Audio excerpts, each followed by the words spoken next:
Good evening. बहुत स्वागत है आप सभी लोग का अनअकैडमी के इस प्लेटफॉर्म पर। अपना सेशन हम लोग लेकर आ चुके हैं जिसमें हम लोग आज जो है चर्चा करेंगे पॉलिटी के रिवीजन एमसीक्यूज पर। जैसा कि आपको पता है एग्जाम हम लोग का यूपीपीएससी का बहुत नजदीक है, तो ऐसे में एक क्विक रिवीजन जो है बीच बीच में जरूरी है। जैसा कि हम लोग अभी कंटिन्यू अपनी चीजें कर रहे हैं इकोनॉमिक्स और पॉलिटी का थ्योरी सेशन, तो कुछ एमसीक्यूज भी हम लोग लेकर आ रहे हैं।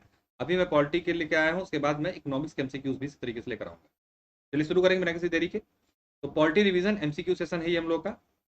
मेरा नाम प्रशांत शुक्ला है, मैंने एमए किया है लोक प्रशासन विषय, साथ में एलएलबी हूँ। 4 वर्षों का टीचिंग एक्सपीरियंस। उत्तर प्रदेश लोक सेवा की परीक्षा क्रम में वैकल्पिक विषय लोक प्रशासन, प्लेस पॉइंट ऑफ पॉलिटी और करंट अफेयर का सेशन आप लोग लेकर आता हूँ। अन अकेडमी के किसी भी कोर्सेज में एडमिशन लेने के लिए रेफर कोड मेरा कोड PS10 यूज करके आप 10% डिस्काउंट जो है प्राप्त कर सकते हैं, उपलब्ध सभी ऑफर्स को भी प्राप्त कर सकते हैं। तो पॉलिटी रीजन एमसीक्यू की हम लोग करते हैं शुरुआत।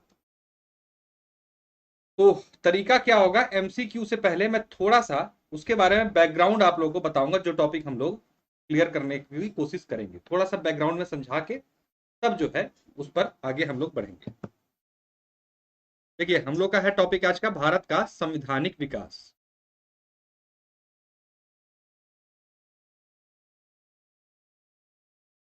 संवैधानिक विकास, इसको जो पढ़ा जाता है चैप्टर को बेसिकली दो पार्ट में इसको हम लोग पढ़ते हैं तोड़ के। एक पार्ट में जो संविधान का विकास होता है वो कंपनी के अधीन होता है। कंपनी मतलब ईस्ट इंडिया कंपनी, कंपनी के अधीन जो विकास होता है वो।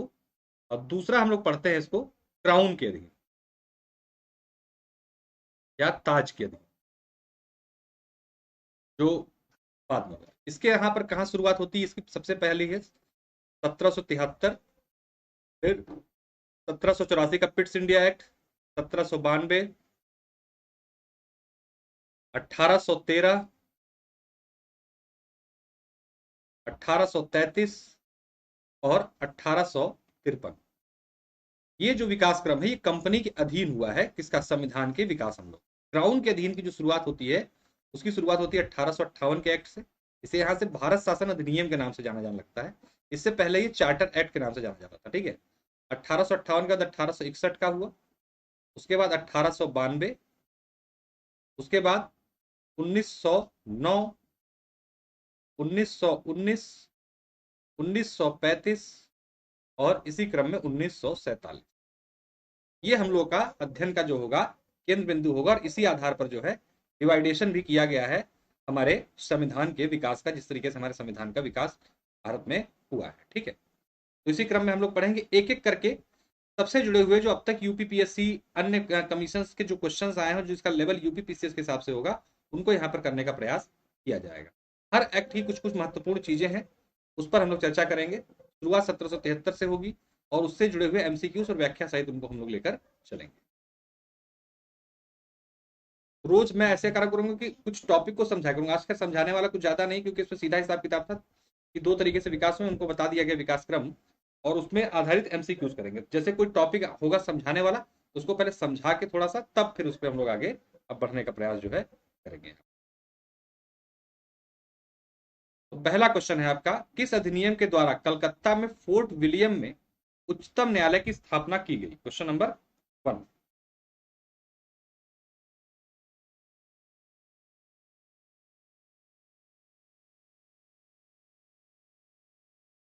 क्वेश्चन नंबर 1,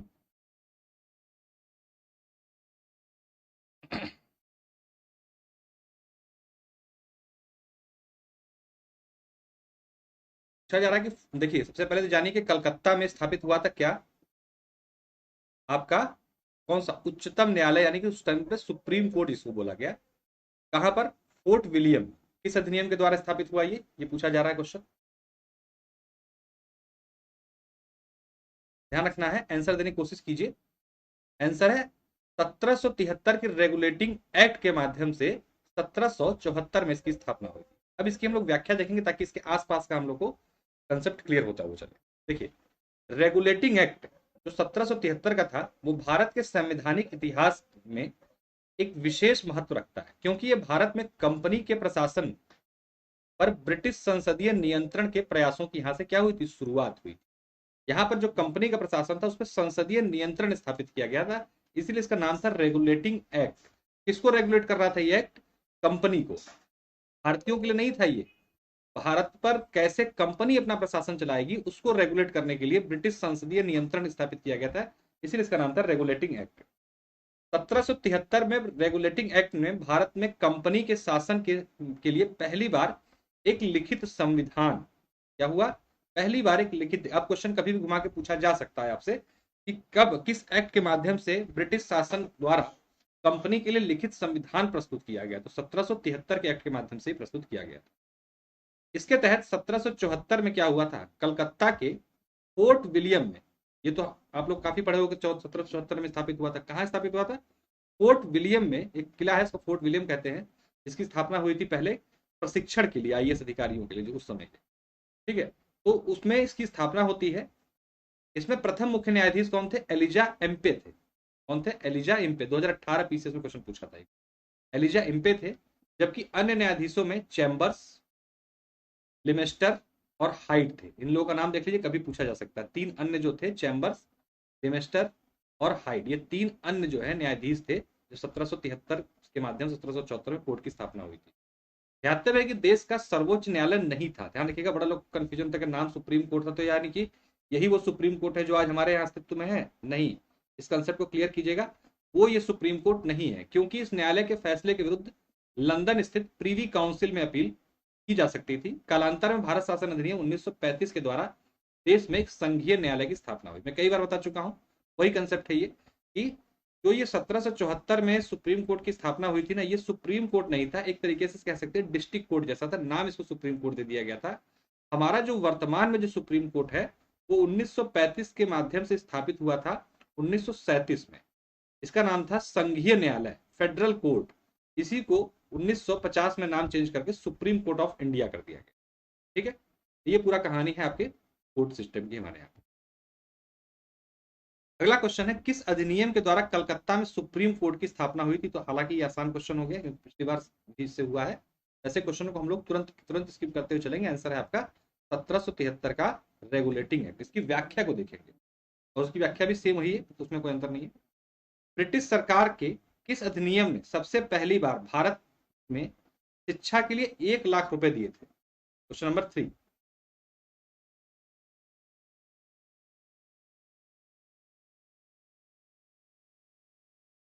क्वेश्चन नंबर 3 कई बार आया हुआ क्वेश्चन है एग्जाम में आपके।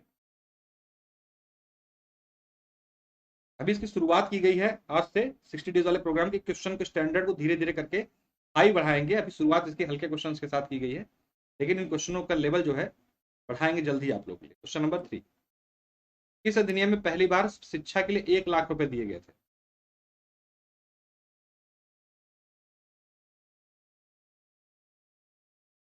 तो ध्यान देना है, चार्टर एक्ट 1813 के माध्यम से पहली बार भारत में शिक्षा के लिए बजट में 1 लाख रुपए का प्रावधान किया गया था। इंपॉर्टेंट फैक्ट है ये।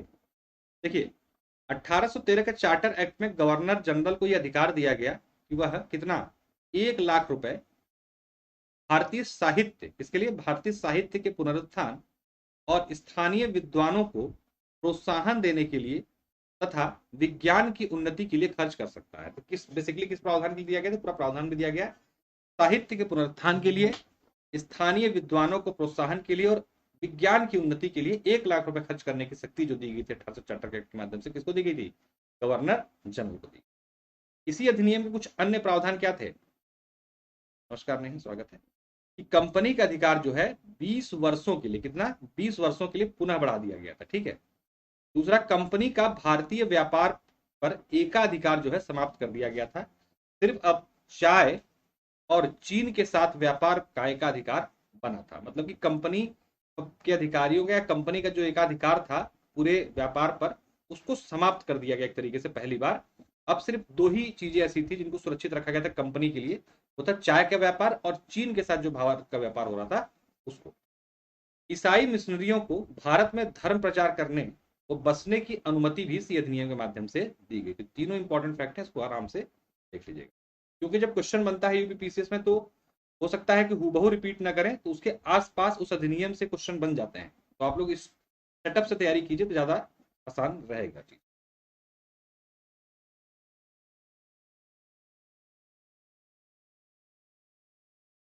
क्वेश्चन नंबर 4, किस अधिनियम ने पहली बार भारतवासियों को अपने देश के प्रशासन में कुछ हिस्सा लेना संभव बनाया? Question number 4।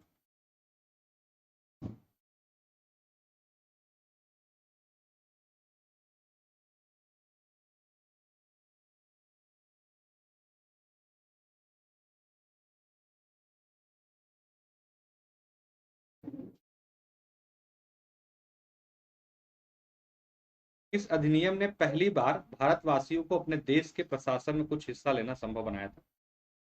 नंबर 4। देखिए इसका उत्तर कई बार आ चुका क्वेश्चन है, आंसर है आपका चार्टर एक्ट 1833। क्या हुआ था, किसके कहा जाता है, इसको भी समझ लीजिए। भारतवासियों को सर्वप्रथम देश के प्रशासन में कुछ हिस्सा लेना 1833 के अधिनियम से संभव हुआ। कैसे? भारत में अंग्रेजी राज के दौरान संविधान निर्माण के प्रथम संकेत भी 1833 के चार्टर एक्ट में ही हमें मिलते हैं। संकेत मिलता है, स्पष्ट प्रावधान नहीं किया गया था किस चीज का, संविधान निर्माण हो सकता है इस बात की। 1833 के अधिनियम द्वारा कंपनी में भारत के व्यापार संबंधित अधिकार पत्र को फिर से 20 वर्ष के लिए बढ़ा दिया गया और अब उसे ब्रिटिश क्राउन की ओर भारत में ट्रस्ट के रूप में अपने नियंत्रण में रखने और प्रशासन करने की अनुमति दे दी गई। अब एक ट्रस्ट के रूप में कंपनी जो है काम करने लगेगी। व्यापारिक एकाधिकार पूरी तरीके से समाप्त कर दिया गया, यानी कि जो चाय और चीन के साथ कंटिन्यू किया गया था उसे भी समाप्त कर दिया गया। और अब जो है कंपनी जो है भविष्य में केवल क्या कर रही थी, राजनीतिक कार्य ही करने थे। प्रशासन में हिस्सा कैसे बनाया गया था, जो है ना इनकी कार्यकारी जो परिषद थी गवर्नर जनरल की, उसमें गैर सरकारी सदस्यों को शामिल किया गया, इनकी संख्या बढ़ाई गई कि गैर सरकारी जो सदस्य थे ये कौन थे, भारतीय लोग भी थे। ठीक है, इनको सम्मिलित किया गया था कार्यकारिणी में। तो इसीलिए कहा जाता है कि इसमें सबसे पहले प्रशासन में कुछ हिस्सा लेना इसी एक्ट के माध्यम से संभव हो पाया। अगला क्वेश्चन है, पार्लियामेंट सुधार 1909 का प्रमुख प्रावधान कौन नहीं है? Question number 5। नंबर 5।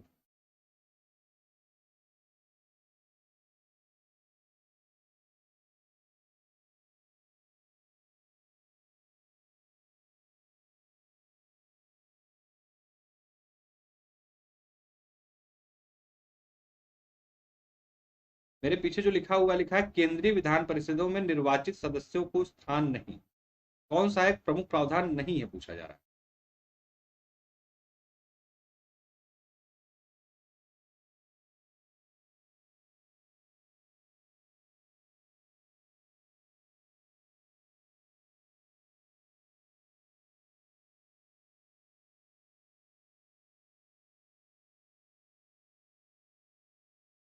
देखिए इसका आंसर है आपका डी वाला, ये गलत है। ये लिखा है कि विधान परिषदों परिषद के आकार में वृद्धि की गई थी, बिल्कुल की गई थी। केंद्रीय विधान परिषद में सरकारी बहुमत था, सरकारी सदस्यों का बहुमत मतलब कि जो अंग्रेज थे उनका बहुमत था, बिल्कुल सही बात है। सांप्रदायिक और पृथक निर्वाचन पद्धति किसके माध्यम से शुरुआत की गई थी, बिल्कुल की गई थी, मुस्लिमों के लिए अलग से जो है निर्वाचन पद्धति की व्यवस्था यहाँ पे सबसे पहले की गई थी। डी कह रहा है केंद्रीय विधान परिषद में निर्वाचित सदस्यों का स्थान नहीं था, गलत है, था स्थान। ठीक है, तो ये वाला स्टेटमेंट गलत है, बाकी सही है। देखते हैं इसकी व्याख्या को। जो पार्लियामेंट सुधार 1909 का था, इसके अंतर्गत केंद्रीय विधानसभा में निर्वाचित सदस्यों का स्थान प्राप्त था, जिनकी संख्या बढ़ाकर 60 कर दी गई। कितनी? 60 कर दी गई थी, 60 कर दी गई थी। और कुछ अन्य जो प्रावधान थे इसके क्या थे, केंद्रीय और प्रांतीय विधान परिषदों के आकार में वृद्धि हुई थी, दोनों के आकार बढ़ाए गए, केंद्र और प्रांत की दोनों की। और केंद्रीय परिषदों में सरकारी बहुमत को बनाए रखा गया, लेकिन जो प्रांतीय परिषदें थी उसमें गैर सरकारी सदस्यों यानी कि भारतीयों के बहुमत की अनुमति दी गई। तो क्वेश्चन ये भी पूछता है कि सबसे पहले कब गैर सरकारी सदस्यों को बहुमत मिला प्रांतीय परिषदों में?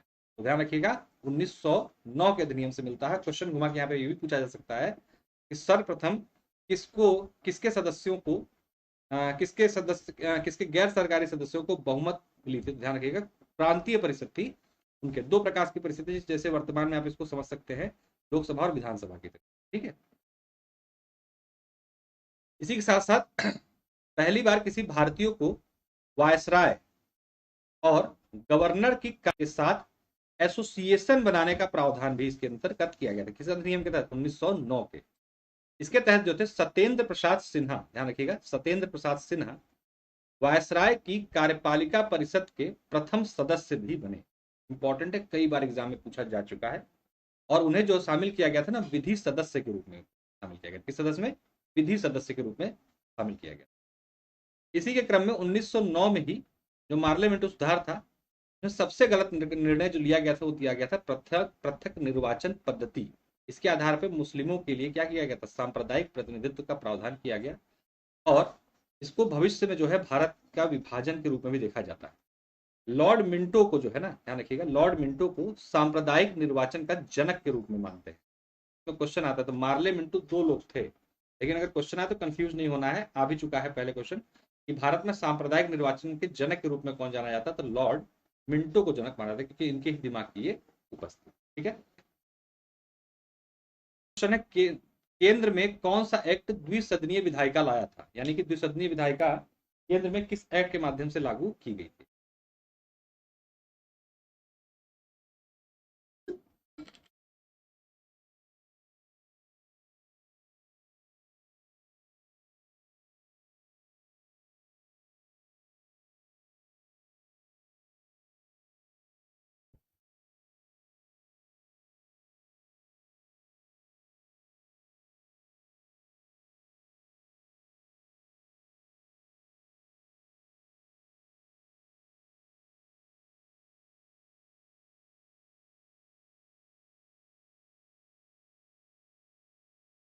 पर सेशन को लाइक और शेयर सभी लोग जरूर कर दीजिए प्लीज।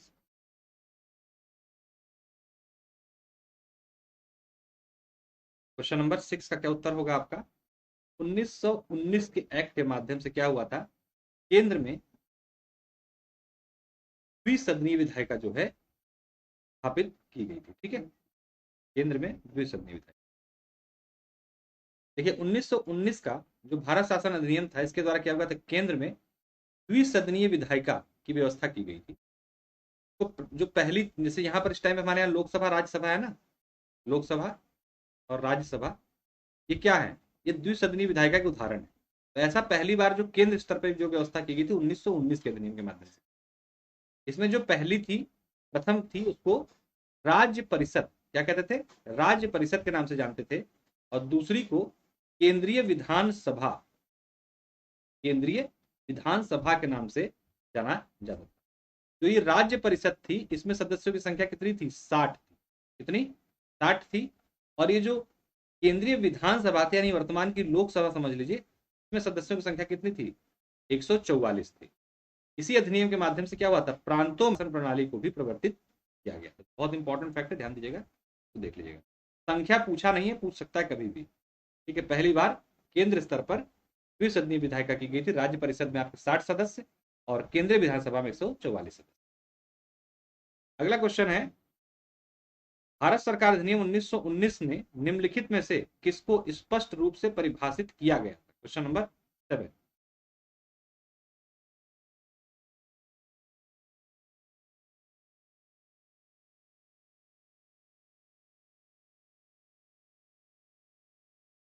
Question number 7।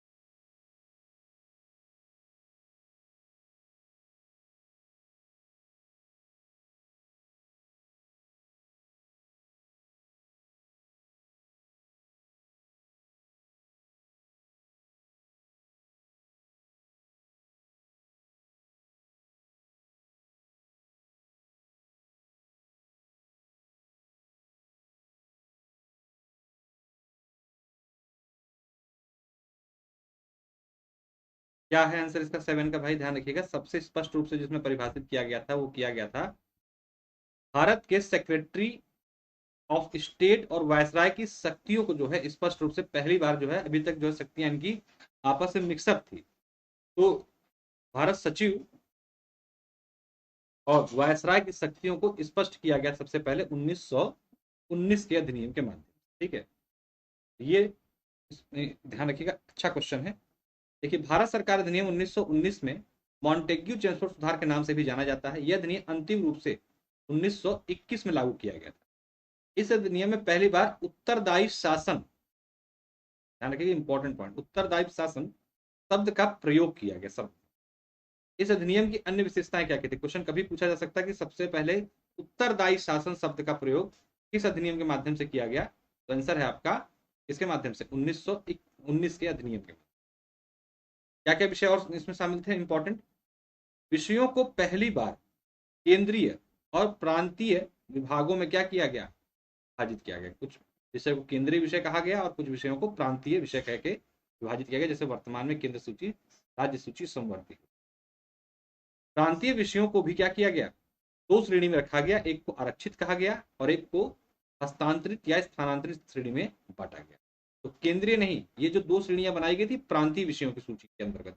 ठीक, राज्यपाल के पास यानी गवर्नर के पास उस समय बहुमत के निर्णय का सत्यादेश वीटो करने की शक्ति थी, इसी अधिनियम के माध्यम से दी गई थी। जो राज्यपाल थे यानी गवर्नर थे, वो जो बहुमत उनकी कार्यकारिणी बहुमत से निर्णय लेती थी, उस पर वीटो लगाने की शक्ति उनको दी गई थी 1919 के अधिनियम के।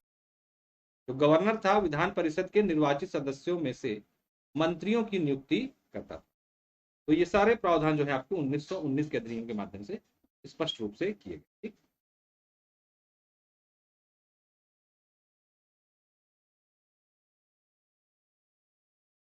आगे क्या हुआ, इसमें प्रांतों की जो कार्यकारिणी सरकार थी में द्वैध शासन की व्यवस्था की गई और केंद्र और प्रांतों को विधायिनी शक्ति का हस्तांतरण किया गया। मतलब जो कार्यकारी सरकार थी उसमें द्वैध शासन की व्यवस्था की गई। जैसा द्वैध शासन मतलब वही जो मैंने बताया ना, आरक्षित और हस्तांतरित दो विषय किए गए। तो एक तरीके से केंद्र पर दो प्रकार का दोहरा शासन हो गया, एक तो प्रांत का खुद का शासन और हस्तांतरित विषयों के माध्यम से केंद्रीय शासन भी उस पर लागू किया गया। सांप्रदायिक निर्वाचन का दायरा जो है बढ़ाकर इसमें कर लिया गया और राज्य में द्वैध शासन पद्धति, जो राज्यों में यानी प्रांतों में द्वैध शासन पद्धति थी जिसमें हस्तांतरित और आरक्षित विषय वाला जो मामला बता रहा हूं, वो 1 अप्रैल 1921 को लागू की गई और 1 अप्रैल 1937 तक ये जो है चलती रही थी। जो प्रांतों में द्वैध शासन थी, द्वैध शासन मतलब बार बार जो बता रहा हूं आपको मैं कि दो प्रकार के हस्तांतरित विषय और आरक्षित विषय, इसका प्रावधान जो है 1919 के माध्यम से किया गया था। ये कहां पे लागू था, प्रांतों में। इसलिए कहा गया कि प्रांतों में दो तरीके का द्वैध शासन एक तरीके से देखने की शुरुआत हमें मिलती है इसी अधिनियम के माध्यम से, और ये 1937 तक चलते रही। प्रांतों में द्वैध शासन व्यवस्था 1919 के अधिनियम से, जबकि केंद्र में जो अगर द्वैध शासन की व्यवस्था पूछी जाएगी तो यही हस्तांतरित और आरक्षित वाली, ये जो है 1935 के अधिनियम से लागू हुई। इसमें बड़ा कंफ्यूजन होता है, ध्यान रखिएगा।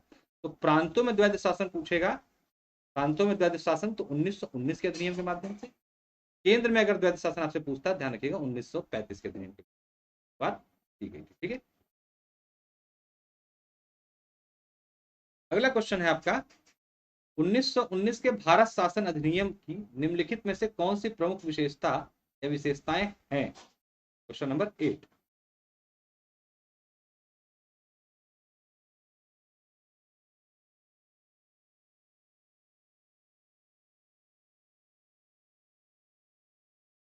कूट वाला सवाल है, कूट के माध्यम से सवाल आपको देना होगा।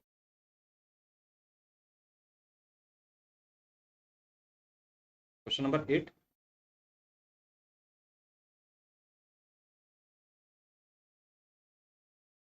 1919।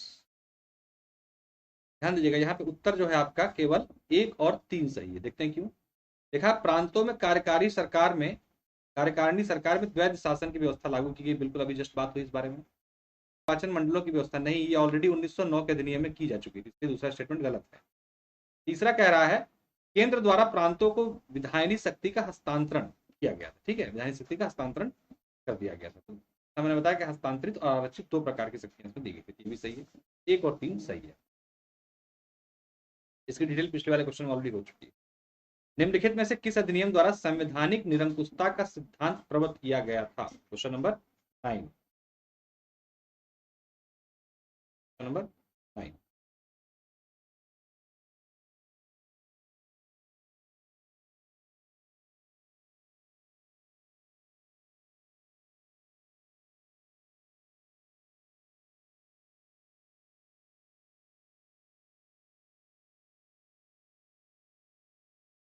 देखिए 9 का आंसर है आपका सी।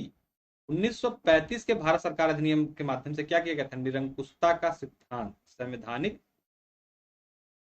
निरंकुशता का सिद्धांत जो है प्रतिपादित किया गया। क्या है इसको देखते हैं। ये संवैधानिक निरंकुशता का सिद्धांत 1935 के भारत शासन अधिनियम द्वारा प्रबद्ध किया गया था, क्योंकि इस अधिनियम में गवर्नर जनरल को शक्तियों पर कोई नियंत्रण नहीं था। संरक्षित और हस्तांतरित विषयों का विभाजन मनमाना और स्वेच्छाचारी था। अंतिम रूप से गवर्नर जनरल ही संपूर्ण प्रशासन की धुरी था। देखिए इसके माध्यम से क्या हुआ था ना, एक संविधान देने की बात भी की गई, क्योंकि सबसे अधिक हमने संविधान के प्रावधान यही से लिए गए हैं। एक तरीके से संवैधानिक निरंकुशता का जो सिद्धांत यहाँ प्रतिपादित होता हुआ दिखाई दिया, क्योंकि पूरी तरीके से स्वतंत्र और निरंकुश होकर जो गवर्नर जनरल था वो अपनी शक्तियों का प्रयोग कर सकता। तो ऐसे में बात यहाँ उठती है कि आपने एक तरफ तो संविधान के रूप में स्वतंत्रता देने का प्रयास किया, और साथ में एक आदमी के अंतर्गत समस्त शक्तियों को केंद्रीकृत करके क्या किया? निरंकुशता को बढ़ावा दिया। इसलिए 1935 के अधिनियम को संवैधानिक निरंकुशता के अधिनियम, ये सिद्धांत के रूप में जाना। अगला क्वेश्चन है, निम्न में से भारत सरकार अधिनियम 1935 की मुख्य विशेषताओं में एक नहीं था, कौन सा? Question number 10। Question number 10।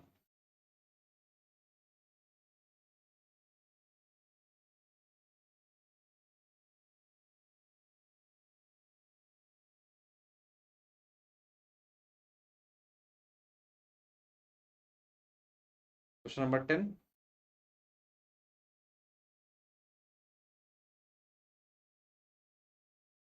देखिए एक एक करके देखते हैं। यह प्रांतीय स्वायत्तता के सूत्रपात का संकेत था। बिल्कुल इसके माध्यम से 1937 में चुनाव हुए थे और ने क्या की? प्रांतीय स्वायत्तता प्रदान की। ठीक, इस अधिनियम में अखिल भारतीय महासंघ का प्रावधान किया गया था लेकिन लागू नहीं हो पाया था। ठीक है, प्रावधान तो था ही, ये भी सही है। इसने प्रांतीय स्तर पर द्वैध शासन प्रणाली को समाप्त कर केंद्र में लागू कर दिया। बिल्कुल ध्यान रखिएगा कि इसने जो क्या किया था, जो प्रांतों में द्वैध शासन लगा हुआ था आरक्षित और हस्तांतरित विषय वाला, वो प्रांतों में समाप्त करके अब कहाँ लागू कर दिया गया? इसे कहाँ पर? केंद्रीय स्तर पर। अगला है अवशिष्ट विषय प्रांतीय विधायिकाओं को आवंटित किए गए थे। गलत है, अवशिष्ट विषय जो थे वो गवर्नर जनरल को दे दिए गए। ठीक है, इसलिए चौथा स्टेटमेंट आपका गलत है, यही इसका। देखिए भारत शासन अधिनियम 1935 की जो कुछ विशिष्ट शक्तियां जो थी वो किसको दी गई थी? अवशिष्ट शक्तियां वायसराय या गवर्नर जनरल को। ठीक, तो इसलिए चौथा स्टेटमेंट गलत हो गया। अन्य प्रावधान क्या क्या थे? इस अधिनियम में एक अखिल भारतीय संघ की स्थापना का सुझाव दिया गया था। प्रस्तावित संघ में कौन कौन शामिल होने थे? भारतीय प्रांत तथा मुख्य कमिश्नरी के प्रांतों को शामिल होना अनिवार्य था, किंतु देसी जो रियासतें थी उनको शामिल होने के लिए क्या किया गया था? वैकल्पिक दे दिया गया था। वो चाहते तो शामिल हो सकते थे, चाहे तो नहीं हो सकते। ठीक है, लेकिन ये प्रावधान लागू नहीं हो पाया। केंद्र और इकाइयों के बीच, यानी इकाइयों मतलब प्रांतों के बीच 3 सूचियों यथा संघ सूची, राज्य सूची और समवर्ती सूची जो वर्तमान में हमारे यहाँ है, उसका भी प्रावधान करके शक्तियों को बांटा गया था 1935 के अधिनियम में। और इसमें जो अवशिष्ट शक्तियां थी जो इन तीनों से अलग थी, जिन इस तीनों में नहीं वर्णन था, उनको किसको दे दिया गया था? वायसराय को दिया गया था। तो ये जो है एक तरीके से ऐसा प्रावधान था, इस अधिनियम ने भारत में क्या किया था? संघीय शासन की व्यवस्था की। बहुत अच्छे से ध्यान रखिएगा, क्वेश्चन आ चुका है कि किस अधिनियम के माध्यम से सबसे पहले भारत में संघीय शासन की व्यवस्था हमें देखने को मिलती है। तो आंसर क्या होगा आपका? 1935 का अधिनियम। इसके माध्यम से क्या हुआ था? प्रांतों में जो द्वैध शासन चल रहा था उसे क्या कर दिया गया? समाप्त कर दिया गया। और प्रांतीय स्वायत्तता का यहाँ पर क्या हुआ था? शुभारंभ हुआ था चुनाव के बाद। प्रांत की कार्यकारिणी प्राधिकार गवर्नर में निहित था और गवर्नर को सलाह देने के लिए क्या थी? एक मंत्री परिषद। गवर्नर को व्यापक शक्तियां प्रदान की गई थी और प्रांतीय विधायिका को प्रांतीय सूची और समवर्ती सूची पर कानून बनाने का अधिकार था। यानी एक तरीके से जैसी व्यवस्था वर्तमान में हमारे यहाँ राज्यों को है कि उनको राज्य सूची पर और समवर्ती सूची पर कानून बनाने का अधिकार मिला हुआ है, इसी प्रकार की व्यवस्था जो है शुरू की गई थी। कब? 1935 के अधिनियम के माध्यम से। केंद्र में क्या हुआ था? द्वैध शासन प्रणाली इसके माध्यम से शुरू हो गई थी। इसमें से जो चुनाव हुए थे 1935 के माध्यम से 1937 में, 6 राज्यों में, ध्यान रखिएगा 6 राज्यों में, कहाँ कहाँ? बंगाल, बंबई, मद्रास, बिहार, संयुक्त प्रांत असम में क्या हुआ था? द्विसदनीय व्यवस्था थी। द्विसदनीय व्यवस्था कैसी? जैसे वर्तमान में क्या है अपने यहाँ विधानसभा और विधान परिषद, अभी भी वर्तमान में भी 6 ही राज्यों में क्या है इस तरीके की व्यवस्था पाई जाती है। तो द्विसदनीय व्यवस्था यानी विधानसभा और विधान परिषद जैसी संरचना हमें देखने को मिली थी पहली बार 1935 के अधिनियम में, और वो उस समय के कुल 6 राज्यों में ये विद्यमान थी, 6 राज्यों के नाम दिए गए। इसके अंतर्गत देश में मुद्रा और साख पर नियंत्रण के लिए भारतीय रिजर्व बैंक यानी आरबीआई की स्थापना भी के माध्यम से की गई थी। इसने न केवल संघीय लोक सेवा आयोग की स्थापना की, संघीय लोक सेवा आयोग यानी कि यूपीएससी की स्थापना इसके माध्यम से होती है, साथ साथ जो प्रांतीय लोक सेवा आयोग यानी स्टेट पीएससी हैं उनका प्रावधान भी इसमें किया गया। साथ साथ क्या किया गया कि 2 या 2 से अधिक राज्यों के लिए संयुक्त लोक सेवा आयोग का भी प्रावधान 1935 के अधिनियम में हमें मिलता है। इसी के तहत 1937 में क्या हुआ था, संघीय न्यायालय यानी कि फेडरल कोर्ट की स्थापना हुई थी। कहां पे हुई थी, नई दिल्ली में हुई थी, और इसके विरुद्ध भी लंदन में जो है प्रीवी काउंसिल में अपील की जा सकती थी। इसी को परिवर्तित करते हुए, नाम के साथ इस व्यवस्था को परिवर्तित करते हुए 1950 में इसे जो है सुप्रीम कोर्ट ऑफ इंडिया का दर्जा दे दिया गया। ठीक है, तब 28 जनवरी 1950 में भारत सरकार अधिनियम 1935 के अनुसार ही बर्मा, ध्यान रखिएगा, बर्मा और अदन को क्या किया गया था, भारतीय शासन से पृथक कर दिया गया था, यानी कि आजाद कर दिया गया था। साथ ही साथ सिंध और उड़ीसा क्या हुए थे, 2 नए प्रांतों का गठन हुआ था। कौन कौन से, उड़ीसा और सिंध नामक 2 नए स्टेट यानी प्रांत बनाए गए थे। और उत्तर पश्चिमी सीमा प्रांत को गवर्नर के जो है अधीन रखा गया। ये सारी महत्वपूर्ण घटनाक्रम 1935 के अधिनियम से आपको देखने को मिलती। अगला क्वेश्चन है, 1935 के भारत सरकार अधिनियम की निम्नलिखित में से कौन सी एक वैशिष्ट युक्त विशेषता नहीं थी, या कौन सी एक विशेषता नहीं थी। नंबर 11।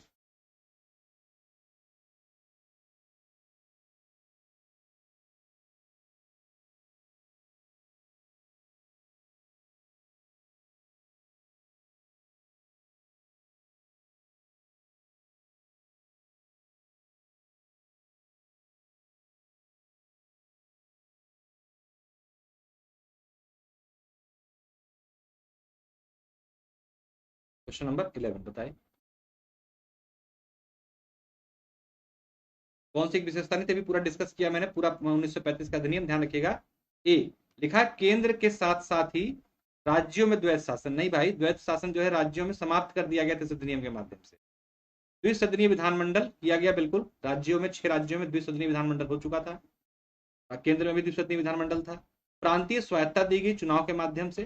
ठीक है, एक अखिल भारतीय संघ की बात की गई थी, भले ही क्रियान्वित नहीं हो पाया। तीनों थे, पहला वाला इसमें सम्मिलित नहीं था, डिस्कस कर चुका हूं। निम्नलिखित में से किस अधिनियम ने भारत में संघीय शासन की व्यवस्था दी थी, संघीय शासन की, देखिए अभी डिस्कस किया मैंने, उसकी व्याख्या में यही क्वेश्चन आया है। संघीय शासन की व्यवस्था सबसे पहले किस अधिनियम के माध्यम से हमें देखने को मिलती है, क्वेश्चन नंबर 12।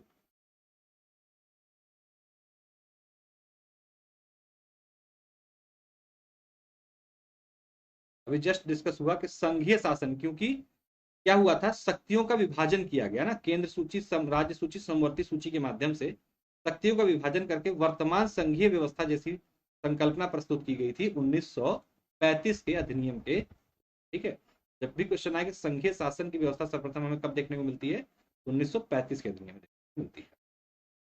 पूरा 1935 के अधिनियम को डिस्कस कर चुके हैं टोटल। निम्नलिखित में से किस अधिनियम ने केंद्र में द्वैध शासन प्रणाली की स्थापना की, कहां पर, केंद्र में पूछ रहा है, द्वैध शासन प्रणाली की स्थापना। Question number 30।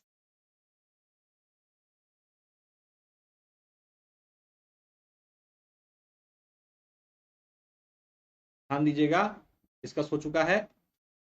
1935 के अधिनियम के माध्यम से क्या हुआ था, केंद्र में द्वैध शासन लागू किया गया और राज्यों में समाप्त किया। किस अधिनियम के द्वारा अंग्रेजों ने अखिल भारतीय संघ का प्रस्तावित किया था, या प्रस्तावना उपलब्ध कराई थी, किसकी, एक अखिल भारतीय संघ बनाने की योजना किस अधिनियम में देखने को मिलती है।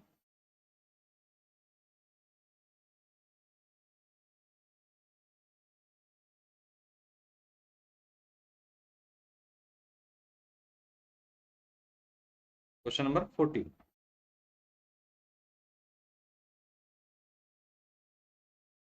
तो आसान क्वेश्चन है, डिस्कस हो चुका है। भारत सरकार अधिनियम 1935 के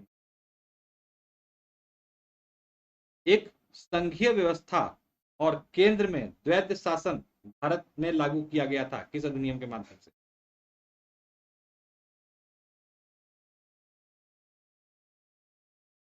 क्वेश्चन नंबर 15।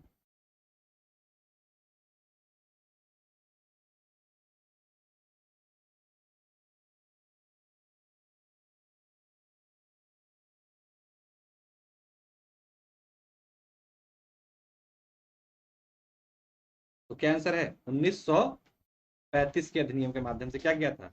एक संघीय व्यवस्था या प्रावधान और केंद्र में द्वैध शासन, राज्यों के द्वैध शासन को समाप्त। निम्नलिखित में से किस एक अधिनियम द्वारा भारत में संघीय न्यायालय की स्थापना की गई थी? Question number 16। संघीय न्यायालय।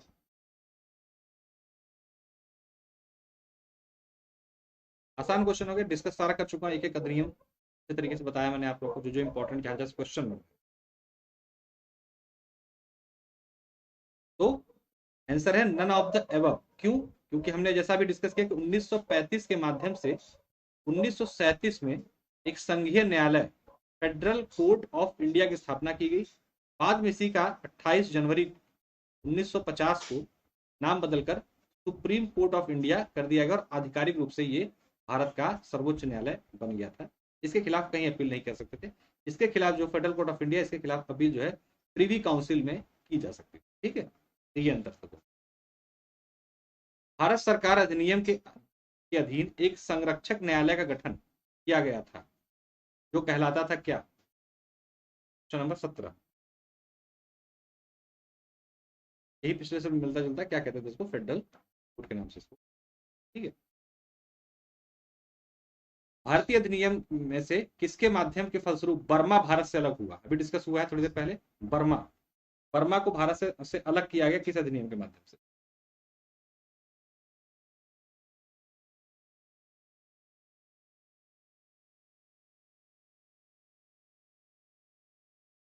क्वेश्चन को लाइक और शेयर एक बार जरूर कर दी सभी लोग। आज से ही हम लोगों ने 60 डेज प्रोग्राम, खासतौर से यूपी पीसीएस 2022 की जो परीक्षा है आपकी 12 जून को, उसको केंद्रित करके शुरुआत की। अभी शुरुआत आसान क्वेश्चनों के साथ की है। धीरे धीरे इसमें क्वेश्चनों का लेवल जो है, हाई लेवल वाले क्वेश्चन यहाँ पे शामिल करना शुरू करेंगे। ठीक है, लगातार आप लोग जो है 8 बजे सेशन डेली बेस पर कर लीजिए, ताकि 60 दिन में आपकी पॉलिटी ऐसी हो जाए कि पॉलिटी से आपका क्वेश्चन गलत ना हो। तो बर्मा को भारत से अलग किया गया था 1935 के अधिनियम के माध्यम से, जस्ट अभी पहले डिस्कस। भारतीय शासन अधिनियम 1935 के द्वारा स्थापित संघ में अवशिष्ट शक्तियां किसे दी गई थी? नंबर 19।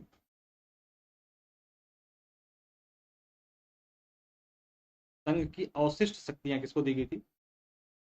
हमने बताया था कि 1935 के अधिनियम से 3 सूचियां बनाई गई थी, संघ सूची, राज्य सूची और समवर्ती सूची, और सबको अपने अपने संदर्भ में कानून बनाने की शक्ति दे दी गई थी। इसमें संघ सूची पे सेंट्रल गवर्नमेंट यानी कि उस समय का संघ शासन, संघ सरकार। राज्य सूची पर प्रांतीय प्रांतीय विषय जो थे उसमें प्रांत वहां के कानून बनाते थे। हाँ, पीडीएफ में मिल जाएगी। इसके लिए आप यूपी मंत्रा टेलीग्राम चैनल ज्वाइन कर सकते हैं। साथ साथ में मेरी प्रोफाइल जो ऊपर कमेंट बॉक्स में दिया हुआ है निखिल, जो बॉक्स में इसको फॉलो कर लीजिए, तो उसमें कम्युनिटी पर मैं डेली पीडीएफ पोस्ट करता हूँ, वहां से भी पीडीएफ आपको मिल जाएगी। ठीक है, तो इसको आराम से आप कर लेंगे। यहाँ पर मेरी प्रोफाइल को फॉलो, तो आपको आसानी से पीडीएफ मिल जाएगी, भटकने की आवश्यकता नहीं पड़ेगी। तो पीडीएफ में डेली फॉलो कर दो, वहां से आप डाउनलोड आराम से कर सकते हैं। पर कमेंट बॉक्स में नीले रंग का बॉक्स है, उसमें लिंक है, उस लिंक को टच करके मेरी प्रोफाइल फॉलो कर सकते हैं। तो किसको दी गई थी भाई? क्वेश्चन नंबर 19, अवशिष्ट शक्तियां वो दी गई थी गवर्नर जनरल को। किसको दी गई थी? Governor general. भारत शासन अधिनियम जो 1935 था, इसमें 3 सूचियों का प्रावधान किया गया, जैसा मैंने बताया अभी, संघ सूची, राज्य सूची और समवर्ती सूची। उल्लेख की सूची में नहीं था, मतलब जिन विषयों का उल्लेख इन तीनों सूचियों में नहीं था, उनको क्या कहा गया? अवशिष्ट विषय कहा गया। अवशिष्ट विषयों पर प्रांतीय गवर्नर जनरल को कानून बनाने का अधिकार दिया गया। ठीक है, जो उस प्रांत का गवर्नर जनरल था उसको दिया गया था। ठीक है, और 1935 के भारतीय शासन अधिनियम के द्वारा केंद्र और प्रांतों के मध्य शक्तियों का वितरण संघ सूची, प्रांतीय सूची और समवर्ती सूची में किया गया था। जैसा अभी प्रावधान है कि समवर्ती सूची पर दोनों लोग कानून बना सकते हैं, लेकिन अगर कोई विवाद होता है तो संघ की मान्यता थी, तो वैसा वहां पे भी किया गया था, और ये व्यवस्था आज भी जो है हमारे यहाँ पर आधारित है तीनों सूची। ठीक है। अगला क्वेश्चन है कि भारत के संविधान में केंद्र और राज्यों के बीच किया गया शक्तियों का विभाजन किस उल्लिखित योजना पर आधारित है? Question number 20।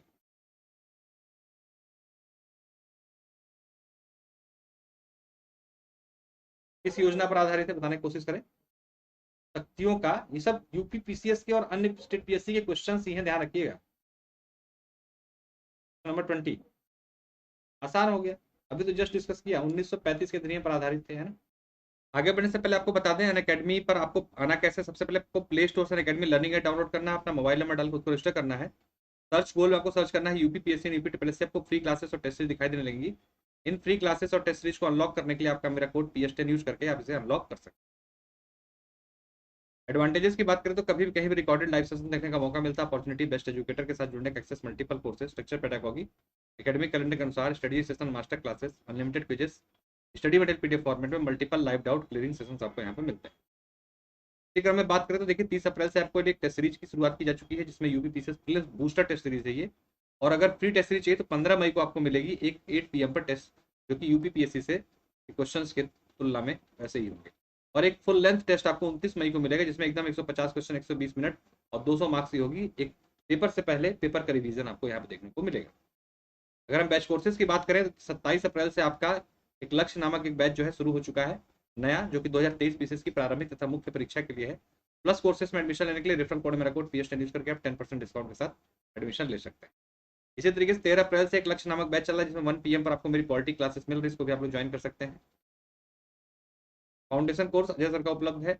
ऑप्शनल सब्जेक्ट में public administration, geography, history, philosophy, sociology, Hindi literature उपलब्ध है। 6 तारीख से सुशांत सर का साइंस टेक का बैच चल रहा है, आप लोग इसको भी ज्वाइन कर सकते हैं।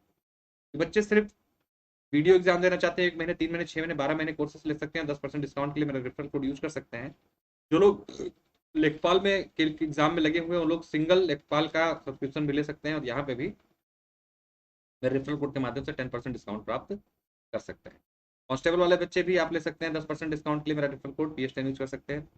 बच्चों में बड़ा कंफ्यूजन होता है, upper PCS, lower PCS, RO, UPSI, UP triple SC, लेखपाल, बी और अपना सब्जेक्ट लिखे हमें अलग अलग कोर्सेज परमिशन लेना होगा। तो मतलब सिंगल सब्सक्रिप्शन में आपको इस सारी की सारी चीजें मिल जाती हैं।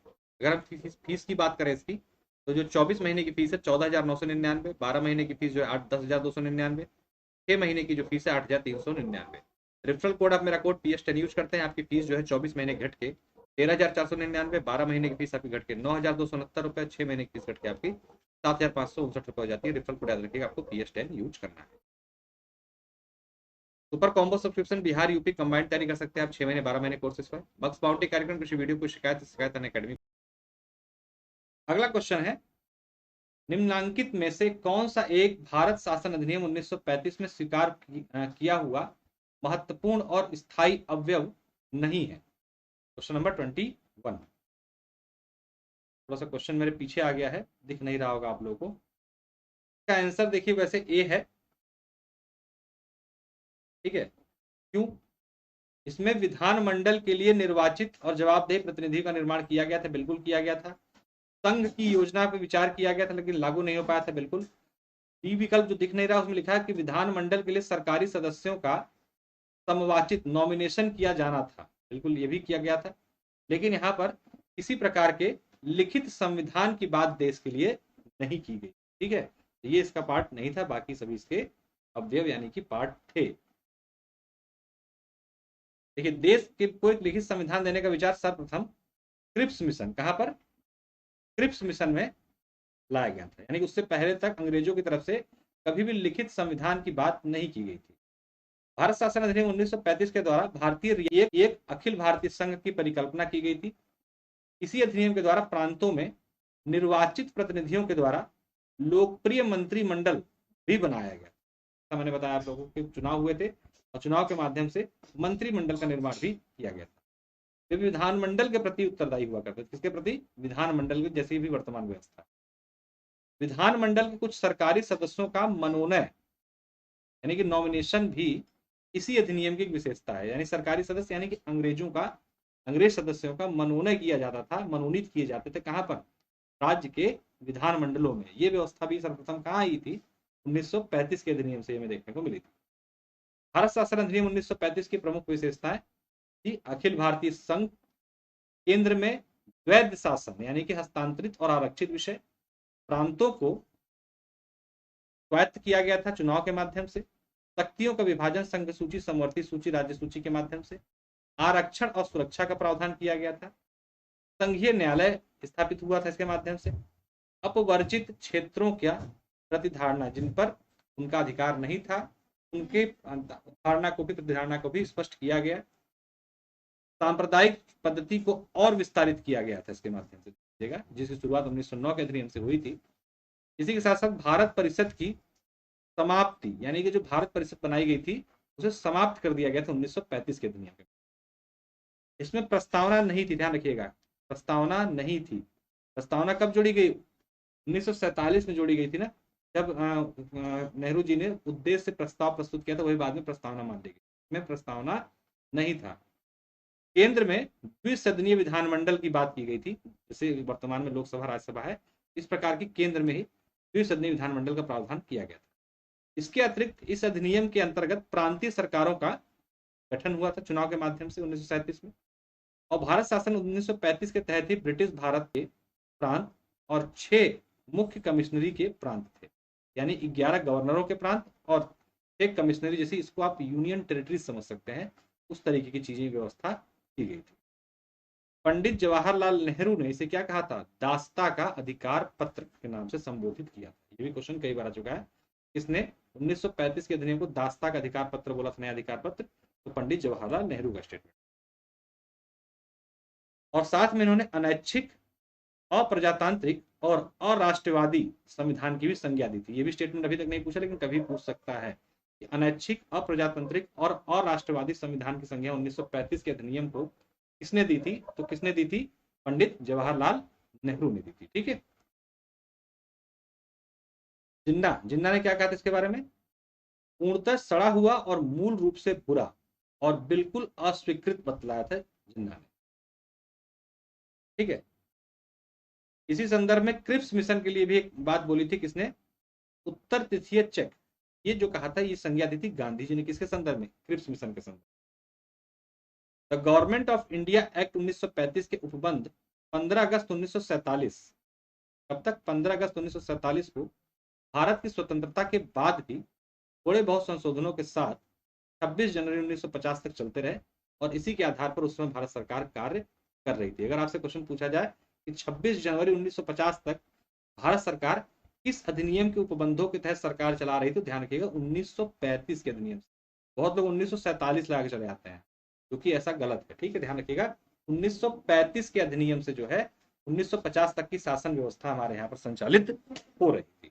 और उसके बाद 26 जनवरी 1950 को जो हमारा संविधान लगता है, लागू हो जाता है, तो उससे फिर उसके आगे की उसके माध्यम से संचालित होने लगेगी। ठीक है।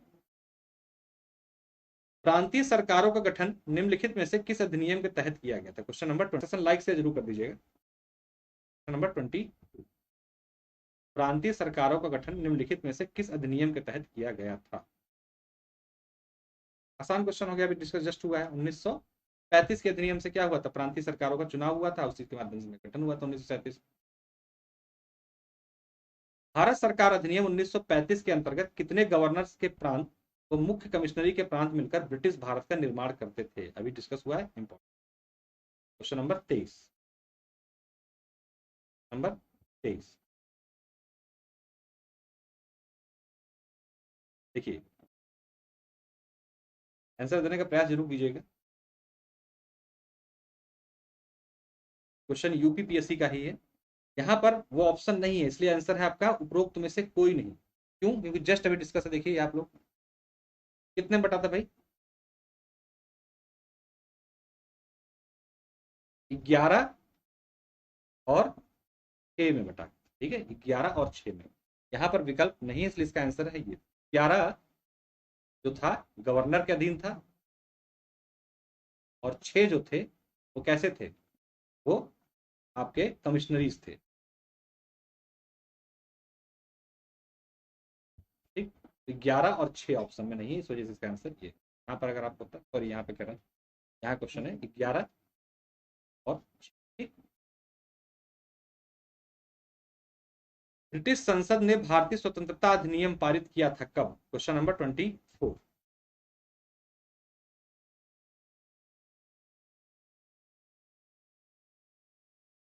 ब्रिटिश भारत ब्रिटिश संसद द्वारा भारतीय स्वतंत्रता अधिनियम पारित किया गया था किस दिन, किस डेट को?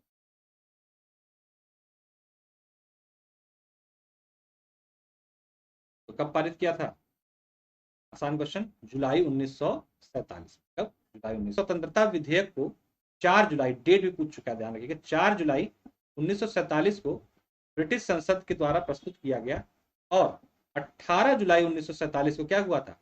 पारित किया गया। दोनों डेट पूछा जा चुका है कि प्रस्तुत कब किया गया था, तो 4 जुलाई, और पारित कब हुआ था? 18 जुलाई 1947। और सम्राट के हस्ताक्षर के पश्चात उसी दिन यानी कि 18 जुलाई को यह अधिनियम प्रवर्तन में आ गया। ठीक है, सेम डेट को यानी 18, यानी प्रवर्तन की तिथि भी अगर पूछे तो सेम है, सम्राट के हस्ताक्षर की तिथि भी पूछे तो सेम है, और प्रस्तुत होने की तिथि जो है वो 4 जुलाई है, ध्यान दीजिएगा। और स्वतंत्रता अधिनियम 1937 में यह नहीं कहा गया था कि देशी रियासतों में लोकतांत्रिक संस्थाओं को लागू किया जाएगा, ये बात नहीं लिखी गई थी, स्पष्ट रूप नहीं किया गया था किसमें, इस अधिनियम। भारतीय स्वतंत्रता अधिनियम 1947 के अंतर्गत मुख्य बातें जो थी वो क्या क्या थी, उसको एक बार देख लीजिए फटाफट एक नजर में। कि 15 अगस्त 1947 से भारत में भारत और पाकिस्तान नाम से 2 डोमिनियंस की स्थापना हो जाएगी। हर डोमिनियन के विधानमंडल को अपने लिए कानून बनाने का पूरा अधिकार होगा, और साथ साथ 15 अगस्त 1947 के बाद ब्रिटिश संसद द्वारा पारित कोई भी अधिनियम किसी भी डोमिनियन में वैध नहीं होगा। ब्रिटिश सम्राट का अधिराजत्व भारत में समाप्त हो जाएगा तथा उसकी किसी प्रतीक या उपाधि के प्रयोग यहां पर नहीं किया जाएगा। भारत सचिव और भारत सचिव के कार्यालय के कार्य ब्रिटिश संसद में समाप्त हो जाएंगे। ये महत्वपूर्ण प्रावधान किए गए थे। तो इसीलिए मैंने कहा ना कि जब भी क्वेश्चन आया ना ये वाला, किस अधिनियम के माध्यम से भारत में 1950 तक शासन व्यवस्था संचालित होती रही, तो उसका आंसर ध्यान रखिएगा आप लोग, 1935 का अधिनियम था। क्योंकि जो 1947 का अधिनियम था ना, इसने कुछ नियम नहीं बनाए, बल्कि जो नियम बनाए थे भारत में शासन को, उसको समाप्त करने की घोषणा इसके माध्यम से की गई थी। इसलिए इसमें शासन व्यवस्था के संदर्भ में कोई बात नहीं की गई। प्रथम भारतीय गवर्नर जनरल कौन थे? Question number 25।